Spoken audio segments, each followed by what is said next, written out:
The story of the Quesnel River begins in glaciers high in the Cariboo Mountains. The river starts as a trickle but quickly gains momentum and eventually becomes a powerful eroding force shaping landscapes and drawing people to its banks.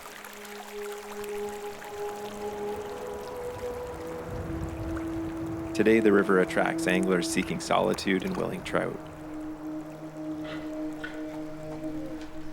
A century and a half ago, the river drew miners seeking their fortune in gold. The ghost town at Quesnel Forks is a reminder that stories of civilizations have a beginning and an end.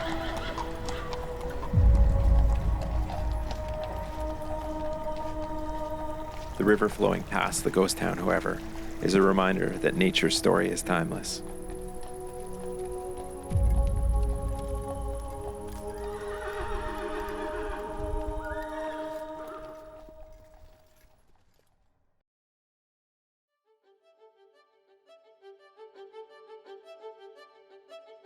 This drift today is, it's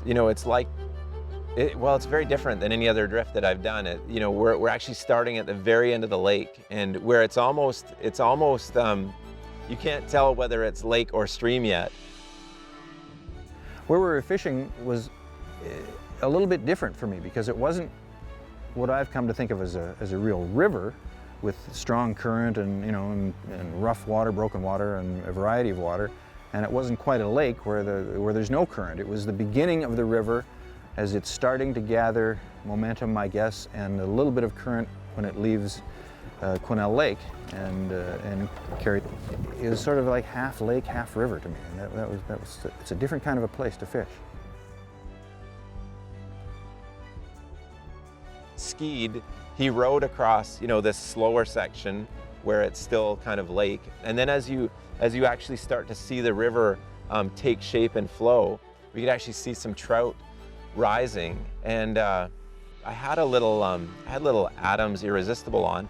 I took a couple of casts with that right to the rings where the trout were rising, and I couldn't get them to come back up. And so I switched flies right away, and as soon as I switched flies, fish rose. I cast right to the spot where it rose, and it came straight back up, and I got that fish.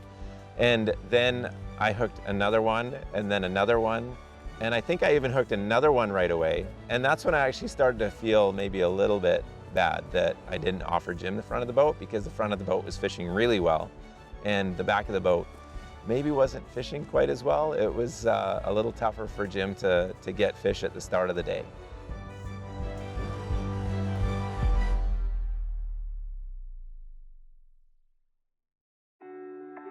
There was a weather system change yesterday that I think that actually put the trout down, and they weren't coming up for dries. And Jim, being the versatile angler that he was, he got rid of the dry first, and he put on I think it was a little pheasant tail nymph, some type of a classic nymph.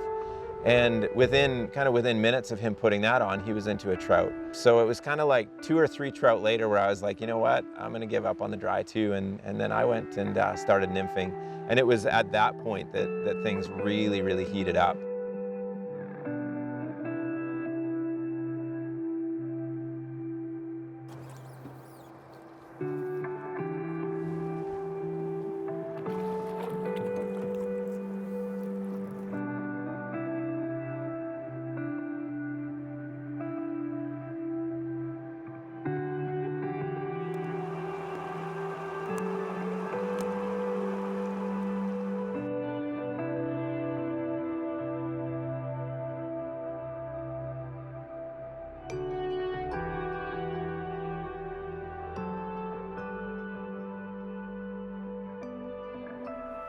At the end of the day, we went to the pool that Skeed calls the Bullion Pool, named after, I guess, the Bullion Pit Mine, which is just over the hill from where this is on the river, and it's a magnificent setting. There's a huge cliff on the far side of the river, and it just goes straight up from the water, and a beautiful big run of water shooting through in front of us, and you can walk to this spot, which we did, and we caught a couple more fish there, but the place was probably the most impressive as far as visuals go.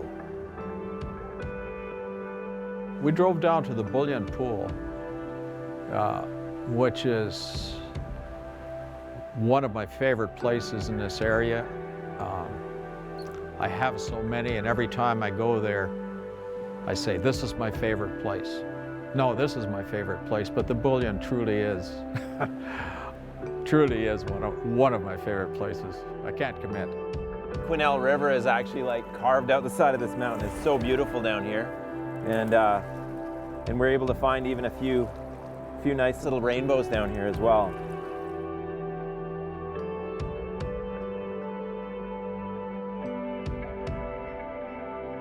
Sometimes fly fishing is simply going out and casting a fly to rising trout. But sometimes it's more than casting and catching. Sometimes fly fishing is spending time with unforgettable people like Jim and Skeed in unforgettable places like the Cariboo. And sometimes fly fishing is an open door to nature, providing me with adventures that are sure to stay with me for a lifetime.